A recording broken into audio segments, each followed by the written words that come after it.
A gente tem que voltar para casa, né? Que a vida continua.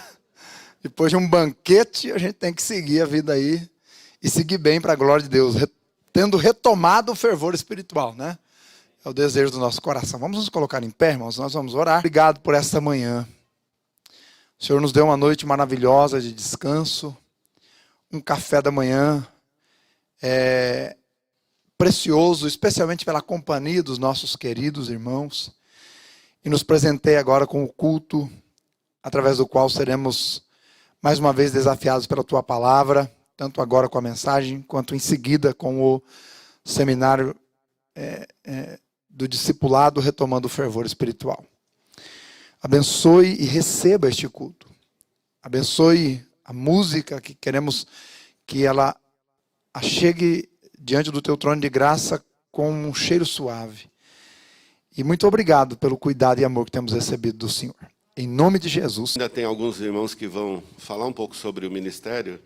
E o pastor Cleiton, por favor.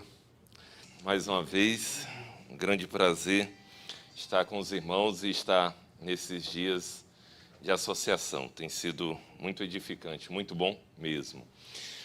Queridos, CETELIP, Seminário Teológico de Formação de Líderes e Pastores, é um seminário que está exercendo as suas atividades em termos presenciais lá em Ribeirão Preto.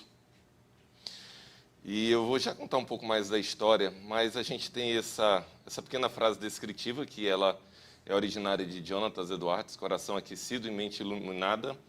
Tem a ver com crentes que amam a Deus e crentes que pensam para ter a sua formação bem sedimentada e a sua prática decorrente de amor a Deus e pensamento.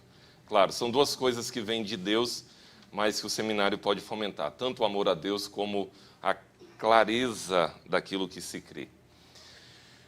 Um versículo que também nos caracteriza, 2 Timóteo 2,2, as coisas que me ouviu dizer na presença de muitas testemunhas, confia a homens fiéis que sejam também capazes de ensinar a outros. Um pouco da nossa história. Eu fui para Guaíra em 2007, eu compartilhei com a igreja que eu queria ter um instituto bíblico, né, para servir a igreja. Em 2009, iniciamos esse Instituto Bíblico, na época se chamava Instituto Boas Novas, Instituto Bíblico Boas Novas, somente para servir a igreja local, era esse o único propósito. Era um curso de 2 anos, no final de 2010 teve a formatura da primeira turma, no final de 2012, antes de terminar a primeira turma, já tinha um grupo de irmãos, pastor, o curso vai ter uma próxima turma? Eu disse, bem, se tiver alunos, sim. Então, teve uma segunda turma, a mesma coisa aconteceu antes de terminar a segunda turma, já tinha um grupo de irmãos, fizemos uma terceira turma. 2015 e 2016, a gente fez uma pausa nas atividades, eu estava terminando os estudos de mestrado na época, eu estava com muita coisa, então a gente fez 2 anos sabáticos, se é que podemos falar de algo desse tipo. E em 2017 foi mais uma iniciativa dos pastores lá da região do que minha. Eles disseram, Cleiton, por que a gente não transforma o instituto em seminário? Alguns deles davam aula. O pastor Fernando, que vocês conhecem bem, que está substituindo o Wagner lá em Manaus, ele deu o curso de Introdução ao Aconselhamento Bíblico, foi um dos irmãos que foi lá. E nós, então, realizamos essas atividades em 2017, foi transformado em seminário com cursos completos. Então, deixe-me falar um pouco sobre o seminário, né? A ministração das aulas acontece de segunda a sexta, menos na quarta, noturno, das 19 às 22h15. Sistema, por causa da pandemia, ele agora também é virtual. Antes era só presencial. Então, ele é presencial e também remoto. A participação são aulas em tempo real. O Wagner já explicou a diferença entre você ter aulas em tempo real e você ter um curso EAD. Um curso EAD tem lá aulas gravadas. Não. Aqui o aluno ele entra, ele fala com o professor, ele fala com os outros alunos, ele interage. E se ele perder a aula fica gravada por pelo menos 30 dias. e o aluno tem que ter uma internet de pelo menos 100K. A gente teve problema porque alguns alunos estavam com uma internet ruim, aí a gente tem colocado como exigência. Nós estamos oferecendo 4 cursos: o Livre de Teologia, o Licenciatura em Educação Cristã, o Básico de Teologia e o Fé na Universidade. Deixe-me falar um pouquinho sobre esses cursos. O curso Livre é esse de 4 anos. Ele é recomendado para quem deseja ser pastor, missionário ou missionária. Pastora não. Né? Aí a gente já sabe. Duração 8 semestres. Os horários pode ser presencial, pode ser à distância. Esse curso ele tem uma ênfase, irmãos, em línguas originais e nos diversos campos da teologia. E uma das coisas que a gente faz lá, mesmo sendo um curso noturno, tem bastante leitura. Então, são pessoas que, se estiver trabalhando durante o dia, tem que ter bastante exposição para ler. O curso de licenciatura em Educação Cristã, ele é voltado para professor, é para gente que quer mais do que o curso básico de teologia e quer atuar nessa parte de ensinar, um professor de escola dominical, alguém que prega na igreja, alguém que está envolvido com o ensino e quer mais. E a outra coisa, alguém que não se dá bem com as línguas originais da Bíblia. A gente tenta facilitar, tenta de todas as maneiras fazer com que os alunos assimilem, mas tem, para algumas pessoas, grego e hebraico é o dragão de 7 cabeças e Apocalipse, o negócio não vai. Então é um curso de 6 semestres e é voltado para esse público-alvo. Curso básico, você é um líder, você é alguém que quer um pouco de teologia, é um curso de 4 semestres, 2 noites por semana. Fé na Universidade, esse curso eu acho que poucos seminários têm. Irmãos, o número de jovens que vão para a universidade e antes de terminar o primeiro ano da universidade estão se autodenominando ateus ou agnósticos é muito grande. De cada 10 jovens, 7 ou 8 estão dentro dessa característica. Então é um curso que ele tem um tripé, fomenta a espiritualidade, o conhecimento básico de Bíblia e de teologia, e especialmente matérias de apologética, né? Onde o jovem cristão vai poder lidar com isso. ênfases do CETELIP. Queridos, uma das coisas, o CETELIP tem 5 anos. Ontem o Wagner colocou aqui, o Logos tem 65 anos. Eu disse, nossa, a gente tem 5.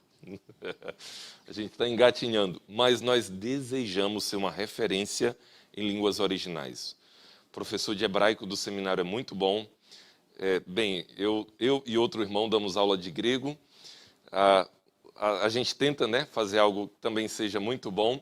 Então, esse é o propósito. A espiritualidade, trabalhamos bastante o aspecto do caráter cristão. E tem uma outra especificidade do CETELIP. Além do envolvimento na igreja local, que todos os nossos seminários primam muito por isso, eu acho que nós temos uma pegada que nos distingue. A missiologia e a plantação de igrejas são coisas que nós apreciamos muitíssimo. Então, lá é uma tecla que se bate muito além das demais. Só alguns pedidos de oração. Até aqui nos ajudou o Senhor. Uma nova instituição, ela tem muitas dificuldades, mas Deus tem sido gracioso conosco até agora. Orando pelo CETELIP, ore pela diretoria e o corpo docente, ore pelos alunos que já estão estudando. Querido seminarista, eu não sei aqui em São Paulo, mas de todo o restante que eu conheço, é a raça mais lisa do planeta Terra. Sempre, por mais que você barateie, que você facilite, tem bastante dificuldade em relação a isso. Ore pelos alunos, por recursos, ore para que eles se desenvolvam e estejam servindo. Ore por mais alunos e por mais irmãos. Aqui eu estou pensando em professores, pessoas que trabalharão no seminário, para servir no seminário. A gente precisa disso lá. E ore por mais domínio tecnológico para servirmos melhor. Do Andy.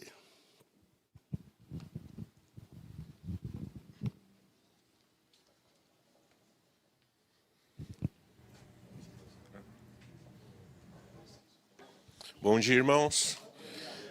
Meu nome é Paulo, eu trabalho aí junto à liderança do Andy já faz um tempinho. E vou apresentar aqui para os irmãos, para os pastores, o nosso trabalho no Andy e convidar também, é claro, os irmãos a participarem com a gente. Vamos lá, né? O que é o ANDE? Basicamente é um ministério, acho que a maior parte do pessoal conhece aqui, né? Quase todo mundo conhece. É um ministério, enfim, voltado para as igrejas locais, cujo objetivo é trabalhar junto aos adolescentes e também aos líderes de adolescentes das igrejas, no propósito de glorificar a Deus. Então, obviamente, também auxiliando-os a servir na igreja local e tudo mais. Nosso trabalho, como tem sido, enfim, dito pela maior parte dos ministérios que passam aqui, é muito focado na igreja local. Então, nós não somos algo para tirar o adolescente da igreja local. Pelo contrário, para auxiliar a igreja local nesse trabalho com adolescentes. Tanto trabalho junto a adolescentes quanto a líderes, então, vai ter esse foco na igreja. Há algum tempo, inclusive, nós vimos essa demanda surgindo de alguns líderes de algumas igrejas em criar alguns momentos em que os líderes de adolescentes pudessem ali ter esse convívio, esse momento juntos, para aprender, enfim, serem equipados, e até a nossa agenda também tem algo relacionado a isso. Então, como nós temos que ser bem rápido, eu também vou falar um pouquinho da Aljubre. Vou já convidar os irmãos a participarem no próximo sábado agora, já, dia 5 de fevereiro, às 9 horas da manhã, nós vamos ter uma reunião de líderes do ANDE, ali vai ser no Seminário Batista Logos. Então, eles nos cederam espaço, nós vamos fazer a nossa reunião lá, já sábado agora, às 9 horas da manhã. Então, você, pastor, que quer participar com a gente, quer conhecer um pouco mais o ANDE, quer nos auxiliar, de repente, dar a sua opinião, nós precisamos muito disso, nós precisamos que os irmãos se envolvam, enfim, falem, olha, nós precisamos que o ANDE siga nessa linha, de repente seria legal se vocês trabalhassem com isso. No dia 5 é um momento para isso, tá bom? É um momento aí que nós convidamos aí toda a liderança das igrejas para conhecer o ANDE, para participar, enfim, para se envolver com a gente mesmo, tá? Vou apresentar rapidinho a nossa agenda desse ano. No dia 19 de fevereiro, então no dia 5, né? Próximo sábado já temos essa reunião. Então, se você, enfim, é pastor e quer participar, você é bem-vindo, nós vamos ter uma reunião, vamos ter um café lá. Se você não consegue, mas de repente pode mandar aí o líder da sua igreja, que trabalha ali, alguém que trabalha com adolescentes para participar com a gente, nós vamos ser muito gratos também. E no dia 5, nós temos essa reunião, e já no dia 19 de fevereiro nós vamos ter um encontro no parque, né? Nós estamos, enfim, agora acho que dá para fazer um encontro presencial, tá? Vai ser o primeiro encontro presencial depois de muito tempo. Nós vamos fazer junto com a Aljubre. Então, no dia 19 de fevereiro, às 9 horas da manhã, nós nos encontramos no Parque do Ibirapuera, ali na Praça da Paz, no Parque do Ibirapuera, e vamos ter ali um momento de reflexão, algumas brincadeiras, um momento de comunhão, e nós costumamos fazer isso todo ano, e esse ano nós vamos fazer juntamente com a Aljubre. Então, já anotem nas agendas de 19 de fevereiro. Nos dias 11 de março e 13 de maio, nós vamos ter encontros online para treinamento de liderança. Então, já marquem nas agendas também, conversem com os líderes das igrejas que trabalham com adolescentes, pastores que queiram participar também são bem-vindos. Nosso encontro anual vai ser no dia 27 de agosto, o preletor vai ser o pastor Paulo Moisés. O acampamento vai ser de 23 a 25 de setembro, o nosso preletor vai ser o pastor Wagner Amaral. E no final do ano, mais um treinamento online, e por fim, no final do ano, nós sempre fazemos também uma reunião de encerramento com os líderes, adolescentes e tudo mais. Vou apresentar também rapidinho a Aljubre, irmãos. Tá?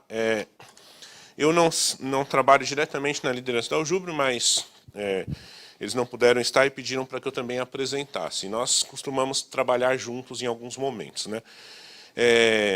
Seja, enfim, em eventos, planejamento e tudo mais. A Aljubre, União da Juventude Batista Regular. O significado da sigla ANDE eu não falei, né? Adolescentes de mão dadas com o Evangelho. Porque você precisa ver, ANDE, o que é isso, né? Tem um significado. Então, o ANDE é de 12 a 17, até completar 18 anos, né? Aí, a partir de 18 anos, a Aljubre está ali para servir. Claro que 18 anos, às vezes, fica ali naquele limbo, ninguém sabe para onde vai, mas aí depende muito da igreja local, né? Às vezes o rapaz não tem ninguém no grupo dele, aí ele vai um pouquinho para o ANDE, ali com quase 18 anos, o outro já com 17 já vai para o Aljubre, depende ali um contexto da igreja local, trabalho com jovens na igreja. Tem essa flexibilidade, enfim, a gente trabalha junto, mas a ideia é de 12 a 17 o ANDE e 18 anos para cima, o rapaz aí já não dá para chamar de adolescente, né, pelo amor de Deus, 18 anos. E aí já tem aí os eventos da Aljubre para ele participar. A missão da Aljubre ser um importante elo entre as juventudes batistas regulares, promovendo encontros para capacitar, apoiar e desafiar o jovem a desenvolver o caráter de Cristo para viver posturas morais e éticas bíblicas. Então, como a Aljubre vai fazer isso? Faz através da promoção de eventos, palestras e que vão aí trabalhar com o jovem nesse sentido. A agenda de 2022 da Aljubre é essa daqui. Lembrando que alguns momentos, por exemplo, como aqueles treinamentos de liderança que o Andy promove, a Aljubre também nos auxilia. Então, nós trabalhamos meio juntos para ter esses momentos aí de capacitação de líderes de jovens e adolescentes. Um encontro no parque, a mesma coisa, dia 19 de fevereiro, todo mundo junto, Andy, Aljubre, jovens e adolescentes, vamos fazer às 9 horas da manhã no Parque do Ibirapuera. 9 horas da manhã no Parque do Ibirapuera, na Praça da Paz. Nos acompanhe no Instagram, no Facebook, que os irmãos vão ter todas as notícias certinho, tá? O culto anual, que é a abertura da Aljubre, dia 26 de março. O torneio Fome de Bola, esse ano vai voltar, se Deus quiser. Ficam 2 anos sem o torneio por conta da pandemia, mas já pode ter, Paulistão pode ter o Fome de Bola. E o Fome de Bola também tem sido uma importante ferramenta da Aljubre também no auxílio para parceria com a CRER, né? Então, a Aljubre tem tido essa parceria com a CRER na arrecadação de alimentos. Então, os irmãos participem. Tinha um torneio do Andy antigamente, mas o torneio do Andy parou, irmãos, porque adolescente não joga mais futebol. A gente está pensando em fazer um torneio de algum jogo, sei lá, LOL, essas coisas meio Free Fire, né? Eu não sei o nome desses jogos, mas talvez dê certo para adolescente. Mas não formava time mais nas igrejas de adolescentes, impressionante. Mas a gente vai pensar alguma coisa aí. E o congresso da Aljubre, dia 29 e 30 de julho. E o acampamento também vai ser dos dias 18 a 20 de novembro. Tá bom? Alguns motivos de oração, tá, que eu gostaria de pedir para os irmãos aqui rapidinho, para que os irmãos orem aí pelo Andy, pelo Aljubre, pelo fortalecimento da liderança, pela realização desses acampamentos aí depois na pandemia, ainda no momento que a pandemia está acabando, não sei, mas a gente fica um pouco inseguro em relação a isso. E especialmente, irmãos, pela integração com as igrejas, é um movimento. Enfim, são 2 ministérios do nosso movimento e muitas vezes não são muitas igrejas que participam assim efetivamente. Nós precisamos que os irmãos participem, que venham trabalhar mesmo, enfim, pôr a mão na massa. É basicamente para isso que vai ter essa reunião no dia 5. Não é para que alguém vá lá e dê ordens, mas é para que tenha mais gente para pôr a mão na massa. E também pela renovação da liderança, né? No Andy nós temos a mesma diretoria já faz cerca de 4 anos, na Aljubre há mais tempo ainda, né? O pastor Gilberto, que acompanha bem a Aljubre, sabe ali que é a mesma diretoria já há quase 10 anos, né? E eles estão orando para que chegue gente para trabalhar, para ter essa renovação. Então nós pedimos que os irmãos incluam o Andy e a Aljubre nas suas orações, tá bom? Muito obrigado, Deus abençoe a todos. Pastor Wallace. A graça e paz de Cristo. Quero, antes de começar aqui, agradecer primeiro pelo convite que foi feito. Deixa eu deixar um relógio na minha frente aqui hoje. Um convite que foi feito. Esse tempo tem sido muito precioso para mim, de comunhão com os irmãos, rever alguns bons amigos, conhecer outros, fazer outros, ouvir o testemunho dos ministérios, muitos, que Deus tem usado para levar o seu evangelho e cuidar de vidas pelo Brasil. E tem sido um tempo bom juntos, amém? Eu quero terminar o nosso tempo de estudo, não mais em Eclesiastes. Aquela nossa reflexão, e vocês perceberam que foi muito panorâmica. Eu imagino que você agora tem muito mais perguntas do que tinha sobre Eclesiastes. E eu vou embora, você vai ter que resolver seus problemas com outros. Tem uns seminários aí, você vai lá e os cursos do seminário vão te ajudar a fazer as leituras corretas. E eu espero ter despertado o interesse em conhecer mais, entender melhor como o temor do Senhor tem que ser entendido para a gente viver num mundo que não faz sentido sem Deus. Mas eu queria orar e depois nós meditarmos um testemunho do apóstolo Paulo lá em Filipenses. Curva sua cabeça e vamos buscar o Senhor em oração mais uma vez. Pai, eu quero te agradecer pelo tempo que o Senhor tem nos dado aqui, e a mim em especial, pela oportunidade de compartilhar da sua palavra, mas de compartilhar da vida com estas vidas e receber tanto desses irmãos na atenção, na amizade, nas brincadeiras, nas palavras de incentivo, de apoio, de oração. Tem sido para mim revigorante, abençoador esse tempo aqui. Também quero te agradecer porque a palavra do Senhor tem sido para mim uma oportunidade de retomar o fervor espiritual, como eu sei que tem alcançado a cada um aqui. Nessa manhã, quando terminamos esse nosso tempo, mais uma vez, precisamos ouvir a sua voz. Precisamos entender o que o Senhor nos diz.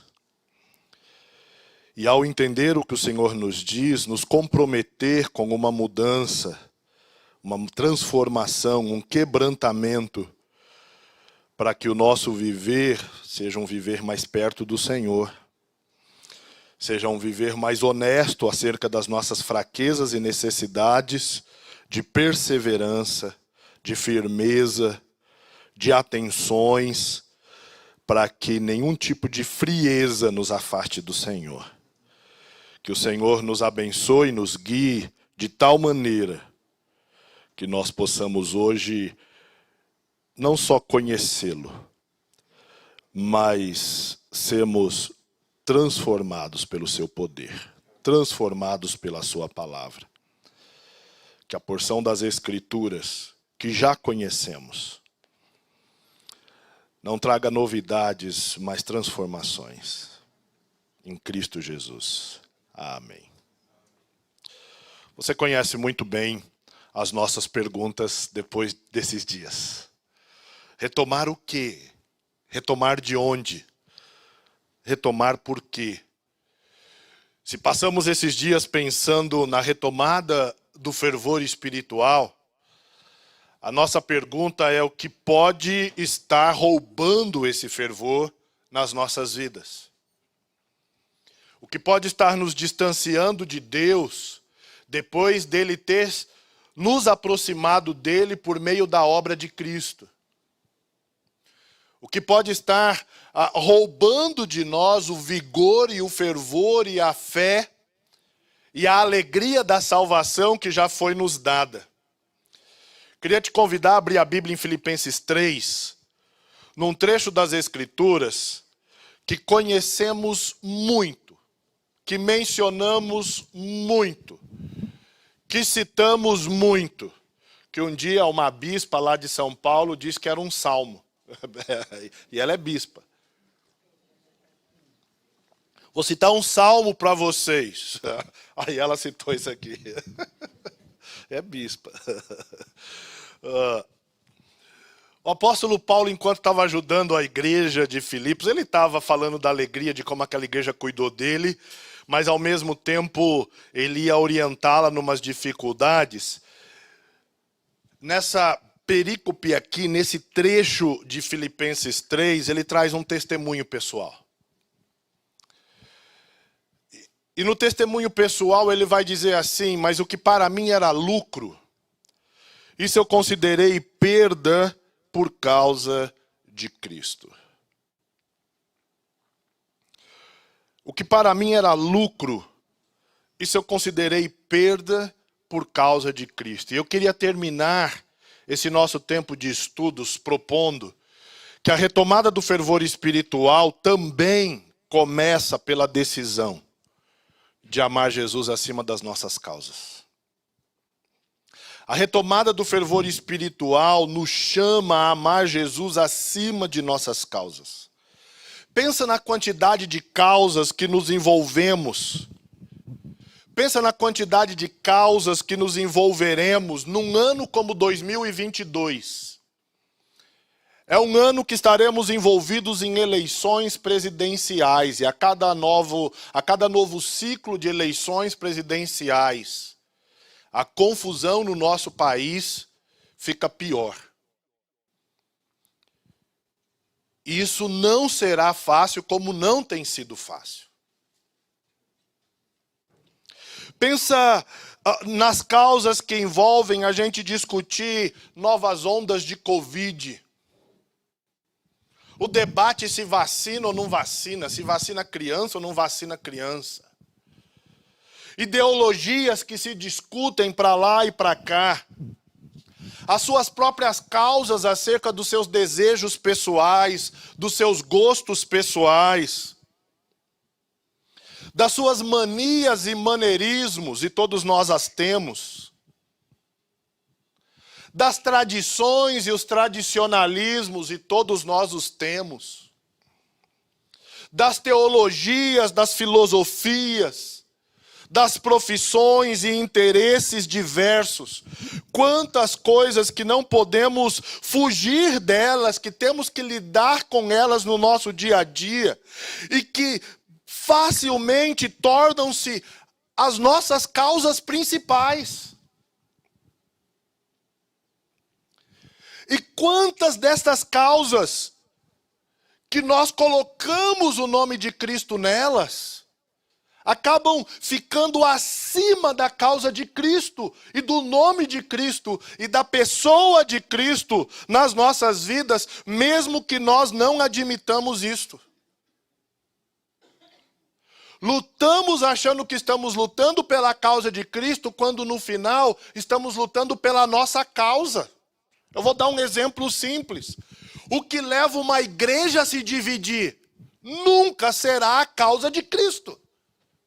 Serão causas pessoais, interesses pessoais, pecados pessoais. Porque a causa de Cristo não vai fazer isso. Em nome de Cristo, guerras aconteceram na história da igreja. E não era a causa de Cristo, mas colocaram o carimbo dele lá. Quantas pessoas foram assassinadas em nome de Cristo durante a Idade Medieval? Do 5º século até o século XV, XVI, em nome de Cristo, em nome de Deus, se matando e se matando. E até hoje isso continua acontecendo. E Deus nos chama para exercer um ministério, ou numa igreja local como um pastor, ou líder de um ministério de mulheres, de jovens, de adolescentes, de crianças, como um diácono, um professor de uma escola bíblica, um ministério tão nobre de cuidar do prédio de uma igreja, de receber as pessoas ou ajudar num estacionamento, de coisas tão úteis no dia a dia, e outros tantos ministérios que os irmãos compartilharam aqui, tão úteis no reino de Deus. E a gente ama aquilo que o Senhor chamou, e qual é o risco da gente amar mais aquilo que o próprio Senhor que nos chamou? E a gente se dedica àquilo e dá a vida por aquilo, e sem perceber, aquilo fica acima de Cristo nas nossas vidas, mas nós achamos que aquilo é Cristo. Paulo já também no fim da sua vida, quando escreve a carta, já caminhando para o fim, né? Escreve a carta aos Filipenses, ele nos testemunha acerca disso. Nós temos que nos lembrar que na ocasião da escrita aqui, a igreja estava enfrentando algum tipo de oposição. No versículo 2 aqui do capítulo 3, Paulo vai dizer assim: acautelai-vos dos cães, acautelai-vos dos maus obreiros. Os cães aqui eram eles. Os cães aqui não eram o pitbull. Fica com medo de um cachorro solto, sem coleira, te morder. Não. Os maus obreiros. Os hereges que estão pregando uma falsa circuncisão. Porque nós é que somos a circuncisão, nós que adoramos a Deus no Espírito e nos gloriamos em Cristo e não confiamos na carne. No versículo 18 do mesmo capítulo 3, Paulo ainda vai dizer: pois muitos andam entre nós, dos quais repetidas vezes eu vos dizia, e agora vos digo até chorando, que são inimigos da cruz de Cristo. Muitos que andam no nosso meio, não os incrédulos lá, mas que estavam no nosso meio. Então a carta aos Filipenses é uma carta muito alegre, de gratidão, mas ao mesmo tempo uma carta de exortação onde Paulo está ajudando aquela igreja a lidar com hereges infiltrados que estavam enganando com um falso evangelho. Além disso, a igreja enfrentava alguns erros que precisava aprender a lidar com eles. Achavam que já tinham atingido a perfeição nessa vida. No verso 15 aqui do capítulo 3, todos, pois que somos perfeitos, tenhamos este sentimento, e se porventura pensais de outro modo, também isto Deus vos esclarecerá. Paulo está dizendo onde já chegaram e ainda onde não chegaram. Uma falsa crença estava sendo ensinada que já tinham obtido a ressurreição. E Paulo contra-argumenta que ainda não haviam obtido a ressurreição. Versículo 10, versículo 11. Enfim, o alvo dele era ajudar a igreja a buscar valor naquilo que era importante. E não na pressão exercida pelos opositores e falsos obreiros e maus obreiros que estavam ensinando errado à igreja. E enquanto ele faz isso, e na defesa da causa de Cristo, os versículos 4 até o versículo 16, Paulo nos deixa um testemunho pessoal sobre o lugar de Cristo na sua vida. E é esse testemunho pessoal de Paulo sobre o lugar de Cristo na sua vida que eu queria compartilhar, fechando o nosso tempo aqui, hoje pela manhã, para pensarmos que a retomada do fervor espiritual começa pela decisão, ou passa pela decisão, de amar Jesus acima de nossas causas. E Paulo, então, na primeira parte do seu testemunho pessoal, e eu vou colocar isso na primeira pessoa, ele diz assim: nada pode ter mais valor do que Cristo em minha vida. Nada pode ter mais valor do que Cristo em minha vida. Olha o que ele diz, os versículos 4 a 6. Bem que eu poderia confiar também na carne, como esses falsos obreiros confiam. Eles vêm com os seus títulos, os seus diplomas, a sua fama, até a sua riqueza, e todo mundo vai atrás deles porque as pessoas estão atrás de gente famosa. E bem que eu poderia confiar nisso. Então deixa eu dar o meu currículo para vocês. Se qualquer outro pensa que pode confiar na carne, eu ainda muito mais. Fui circuncidado ao 8º dia, da linhagem de Israel, da tribo de Benjamim, hebreu de hebreus, quanto à lei fariseu, quanto ao zelo perseguidor da igreja, quanto à justiça que há na lei, irrepreensível. Vocês querem falar de currículo? Vocês querem falar de diploma?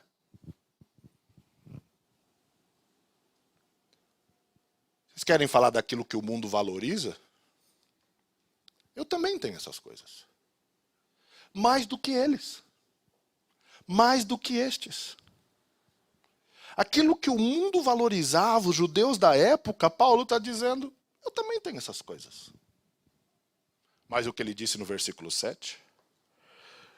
O que para mim era lucro, essas coisas que eu também valorizei um dia, quando eu conheci Cristo, nada disso me pareceu superior a Cristo na minha vida. Paulo não diz que essas coisas não tinham algum lugar, algum valor. Mas comparados a Cristo, ele está dizendo assim, não tem comparação. É isso que ele está dizendo. O que para mim era lucro, e a gente tem a tradução aqui no singular, mas a palavra no texto original, a palavra lucro no texto original, ela é um plural. E não está errada a tradução. Porque ela está englobando aqui tudo que ele mencionou. todas essas coisas consideradas como lucro, ele ajunta todos os privilégios, todas as reivindicações da sessão precedente e coloca tudo num pacote e depois, surpreendentemente, ele diz: eu considero tudo como perda. Porque nada pode ter mais valor na minha vida do que Cristo. Ele não toma uma atitude simplesmente neutra sobre essas coisas. Ele não toma uma atitude simplesmente negativa sobre essas coisas, mas ele as rejeita com desprezo. Ele as trata como um passivo, algo a ser detestado comparado a Cristo. Porque nada deveria ser comparado a Cristo nas nossas vidas. Nada deveria ter mais valor do que Cristo em nossas vidas. Paulo está nos dizendo que a motivação dele era Cristo. E no lugar das coisas que ele rejeita e que lhe repugnam, ele coloca o conhecimento de Cristo. Verso 8. Sim, deveras considero tudo como perda, por causa da sublimidade do conhecimento de Cristo Jesus, meu Senhor, por amor do qual perdi todas as coisas e as considero como refúgio para ganhar a Cristo. Ele repete o pensamento do versículo 7 e ainda amplia. Usa um tempo presente naquela ideia contínua, onde as suas escolhas tinham que ser diárias a respeito de tudo isso. Onde a tentação de lidar com as pressões da fama, do sucesso e das vaidades não eram coisas que Paulo não tinha que lidar, mas tinha que lidar. O fato dele afirmar: isso considerei perda por causa de Cristo, não significa que diariamente ele não precisava tomar uma decisão de qual lugar que Cristo ia exercer na vida dele naquele dia. De quem seria o Senhor, de quem teria valor. Ele reconhece que é longo e árduo o caminho que dá acesso à profunda comunhão com o Senhor. E isso exige um sacrifício. E qual é o sacrifício? Tudo isso eu considero perda por causa de Cristo. Nós precisamos nos despojar do quê? Para amar a Cristo mais do que as nossas causas. Nós precisamos nos despojar do quê? Para amar a Cristo mais do que o nosso ministério. Nossos títulos, nossas conquistas, nossos filhos, netos, nossas coisas, aquilo que a gente valoriza. O que precisamos entender e o que, meditando lá em Eclesiastes, nós vimos nesses dias, é que meias medidas não adiantam. Paulo considerou tudo como refúgio, e a palavra refúgio é aquilo que você tem que jogar fora. Não serve para nada. Um termo vulgar que ele usa para excremento.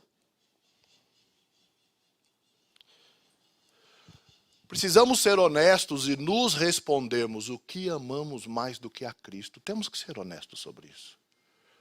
E eu não sei você, mas quando eu olho para esse texto e medito nesse texto, assim, há coisas que eu amo mais do que a Cristo e não deveria. Como que eu sei disso? É só pensar no tempo que eu me dedico a essas coisas. E como eu brigo por algumas dessas coisas com uma intensidade que normalmente eu não brigo com a mesma intensidade por Cristo. Durante a pandemia, algumas dessas coisas ficaram muito claras. Às vezes pode ser simplesmente um carro. É uma bobeira, mas tem gente que o carro é um Deus. Uma casa, sei lá o quê. Se você perdesse coisas que você valoriza hoje, o quanto isso te abalaria ao ponto de desanimar e tirar o seu fervor espiritual. Eu não estou falando de coisas que não são importantes. Pensa naquelas coisas que são importantes. Pessoas que você ama. O que você está envolvido na sua vida como vocação. Se você perdesse hoje, o quanto isso te afastaria de Deus ou te levaria a um conflito no relacionamento com Deus. Por que isso, Deus? A vida cristã não fará sentido se Cristo não for o sentido da nossa vida. É isso que nesses dias temos conversado. A retomada do fervor espiritual nos chama a amar Jesus acima de nossas causas. O apóstolo Paulo, ajudando aquela igreja a lidar com essas dificuldades de falsos mestres, no seu testemunho pessoal, ele começa dizendo: nada pode ter mais valor do que Cristo em minha vida. Então não vão seguir esses homens que estão valorizando fama, títulos e coisas em nome de Jesus, mas que é falso. Ele continua o seu testemunho e ainda vai nos dizer que nada pode ser mais desejado do que Cristo em minha vida. Eu vou reler o versículo 8. Ele vai dizer assim: sim, deveras considero tudo como perda. Não simplesmente porque ele não quer aquelas coisas, mas porque aquilo que ele quer, aquilo que ele precisa, é mais importante. Por que ele considera perda? Por causa da sublimidade do conhecimento de Cristo Jesus, meu Senhor, meu Senhor. Essas coisas são menos importantes, não porque elas não têm valor. Porque eu desejo conhecer a Cristo Jesus, meu Senhor, e quando eu penso nisso, essas outras coisas perdem o sentido e o controle na minha vida. Perdem o domínio que exercem na minha vida e exerceram um dia. Por causa da sublimidade do conhecimento de Cristo, meu Senhor, por amor do qual perdi todas as coisas e as considero como refúgio para ganhar a Cristo. Por que que ele desejava a Cristo? Não é porque o governo romano ou os judeus o perseguiram e lhe tomaram aquelas coisas, mas porque ativamente ele abriu mão delas, as considerou como refúgio, porque ele desejava algo que era maior e melhor do que elas. Algo que era maior e melhor que os seus títulos. Algo que era maior e melhor que a fama. Algo que era maior e melhor que o respeito que as próprias pessoas lhe tinham. Mais ainda, a íntima união com o Senhor ressurreto, que só é possível quando o apóstolo compartilha os sofrimentos de Cristo, verso 9 e 10, e ser achado nele não tendo justiça própria, que procede da lei, senão a que é mediante a fé em Cristo, a justiça que procede de Deus baseada na fé. Ele deixa claro para ninguém achar que ele está fazendo alguma coisa para alcançar a salvação.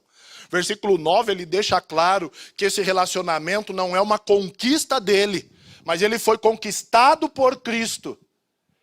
E o desejo dele é conhecer o Cristo que o salvou e lhe deu uma nova vida. E no verso 10, para o conhecer. Conhecer o poder da sua ressurreição e a comunhão dos seus sofrimentos, conformando-me com ele na sua morte. Paulo conclui sua discussão anterior que a fé consiste em conhecer a Cristo, no sentido já descrito aqui nesses versículos. Ter essa íntima comunhão com o Senhor ressurreto, compartilhar do seu sofrimento, tornando-se como ele na sua morte, na comunhão com ele. E no verso 11, para de algum modo alcançar a ressurreição dentre os mortos.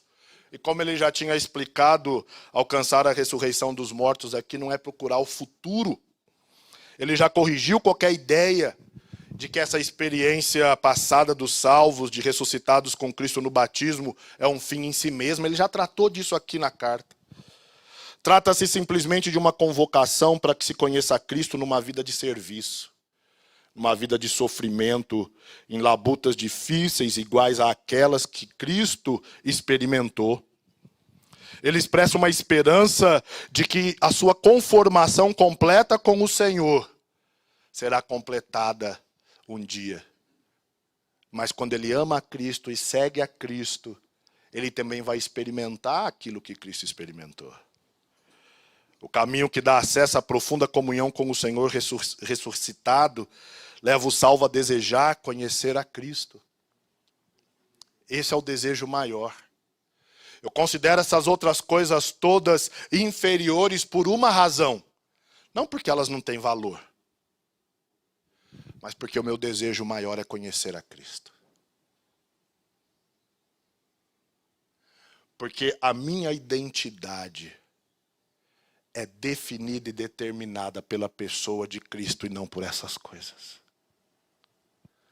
O meu fervor espiritual não depende de experiências, mas do meu relacionamento com Cristo ressurreto.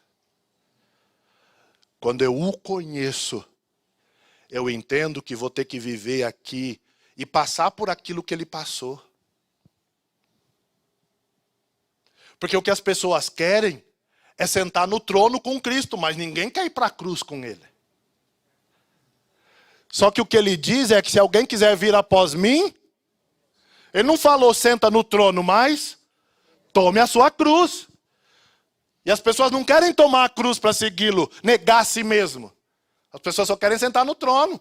Mas até chegar o dia lá, que a igreja vai sentar no trono, as bodas do Cordeiro, que o noivo vai vir buscar a noiva, até chegar aquele dia, o que a igreja vai ter que passar é pela cruz. Negar a si mesma. Por amor a ele. Por amor ao noivo. Não por amor a ela, mas por amor ao noivo. John Piper, no livro Deus é o Evangelho, ele diz assim: se você pudesse ter o céu sem doenças, com todos os amigos que tinha na terra, com toda a comida que gostava, com todas as atividades relaxantes que já desfrutou, todas as belezas naturais que já contemplou, todos os prazeres físicos que já experimentou, nenhum conflito humano ou desastre natural ficaria satisfeito com o céu se Cristo não estivesse lá?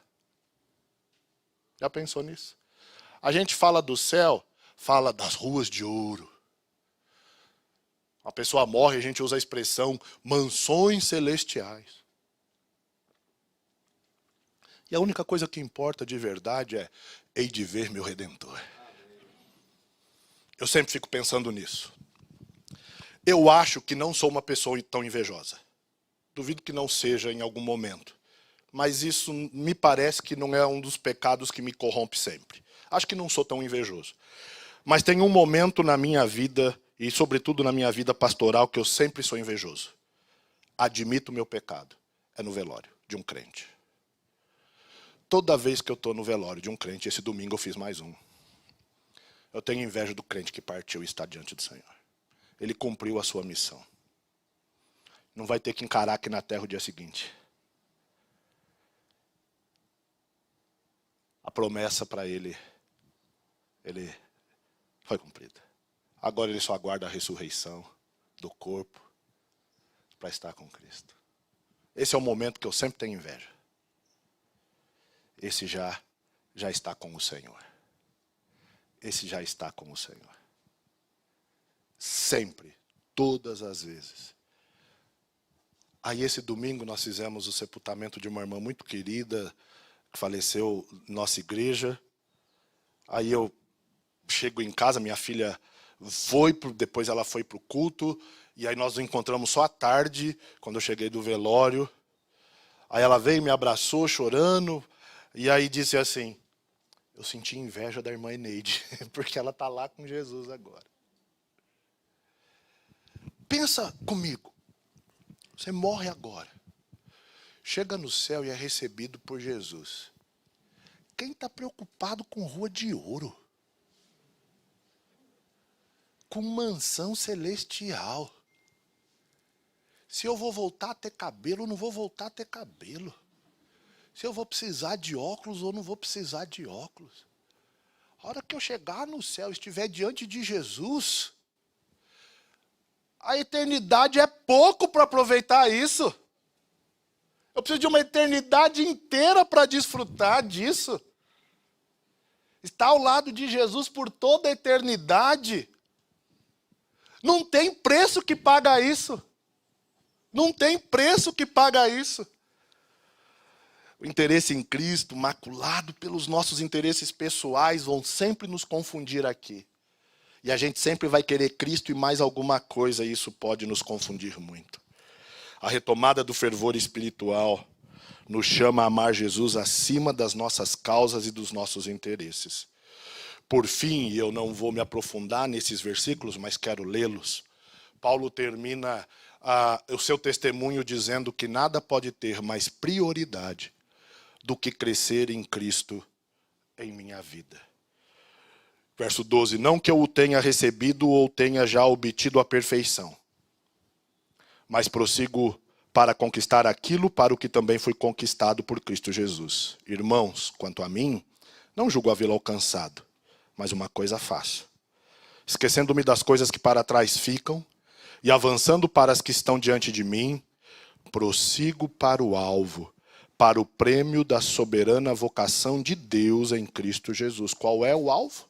Conhecer a Cristo, a sublimidade de Cristo. Todos, pois que somos perfeitos, tenhamos esse sentimento. E se porventura pensais de outro modo, também isso Deus vos esclarecerá. Todavia andemos de acordo com o que já alcançamos. Minha pergunta é, você tem um plano para conhecer a Cristo? Qual é o seu plano para conhecer a Cristo? O que está impedindo você de contemplar a majestade do Deus que um dia se encarnou? Contemplar a glória de Jesus, o Deus presente. O apóstolo Paulo diz: o que para mim era lucro, isso considerei perda por causa de Cristo. Pense na quantidade de causas que ele abriu mão para amar Jesus. Quantas coisas nós não podemos nos envolver com elas, que são importantes e sem percebermos, elas acabam ocupando o lugar de Cristo e no final a gente faz aquela oração, coloca um versículo e aquilo a gente santificou como se fosse o mais importante e nos confunde. Quais sintomas em sua vida indicam que Jesus não é o centro dos seus interesses? Você está disposto a abrir mão de si mesmo, ser revestido do conhecimento de Cristo para alcançar a alegria verdadeira? O missionário Jim Elliot, que foi assassinado pelos índios Aucas, ele sempre dizia assim: não é tolo aquele que dá o que não pode guardar para ganhar o que não pode perder. Um jovem que foi assassinado com outros missionários enquanto fazia contato com um grupo de índios que viviam isolados lá no Equador. Eles foram assassinados, seus corpos foram encontrados alguns dias depois. Suas esposas continuaram o trabalho missionário. Voltaram lá e evangelizaram aqueles índios. O índio que matou Jim Elliot foi salvo e batizou a filha dele. Aquele que dá o que não pode guardar para ganhar o que não pode perder não é um tolo. Paulo nos ajuda a pensar que isso considerei perda por causa de Cristo. O que para você hoje tem sido a sua causa, que pode estar provocando frieza espiritual, e para a sua retomada do fervor, você precisa abrir mão da sua causa por causa da causa de Cristo. É a pergunta final que você precisa se responder. Então eu queria que você curvasse a sua cabeça. E queria que você tivesse um tempo de oração pessoal. E se respondesse isso, quais são as suas causas que podem estar roubando seu fervor espiritual? E que nesses dias o Espírito Santo tem te ajudado a identificá-las. E que você precisa resolver isso com o Senhor antes de sair daqui. Coloca isso diante de Deus.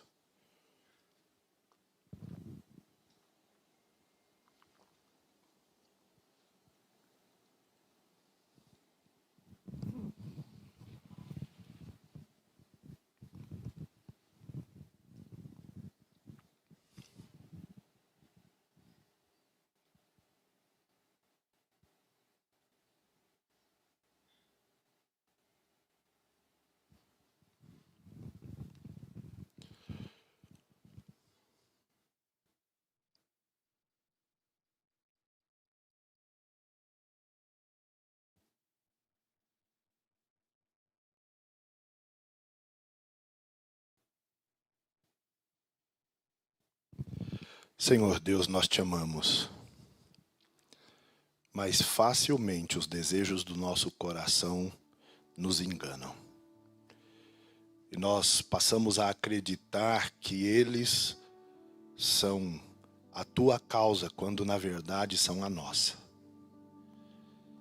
Sonda os nossos corações, perscruta a nossa alma,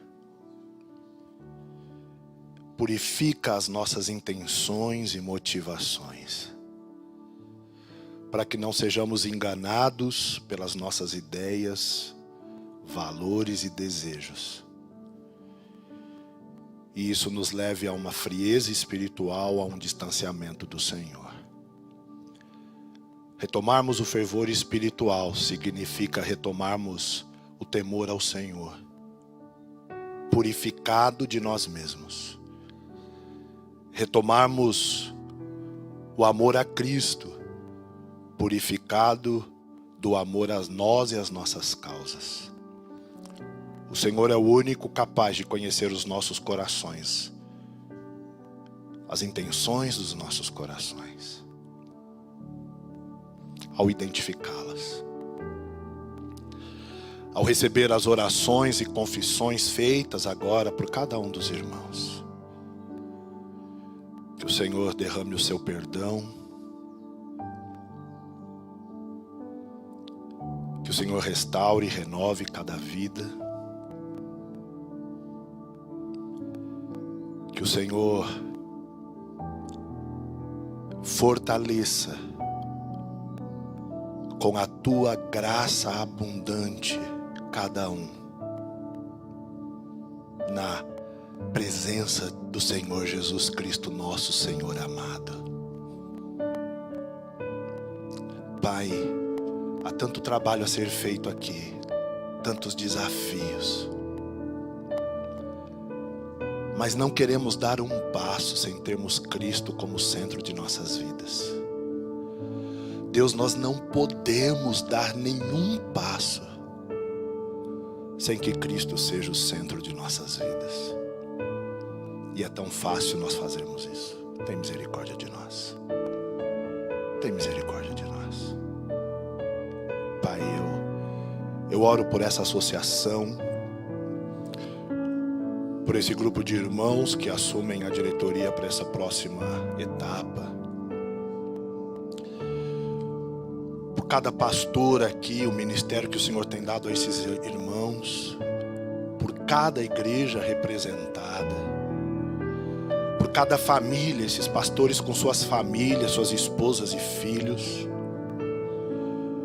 pelos outros irmãos que exercem liderança nas igrejas e são um apoio tão importante a nós, as irmãs tão preciosas no seu trabalho tão importante no dia a dia da igreja.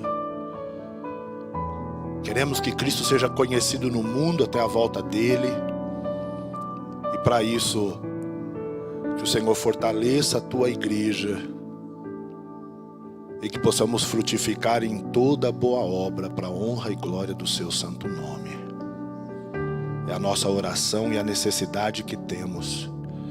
Obrigado porque esses dias aqui nos trouxe renovo para continuarmos te servindo até quando o Senhor quiser. Mas confessamos que aguardamos ansiosamente que Cristo venha nos buscar. Oramos no nome dele. Amém. Amém. Mais uma vez, muito obrigado, queridos. Deus abençoe a todos.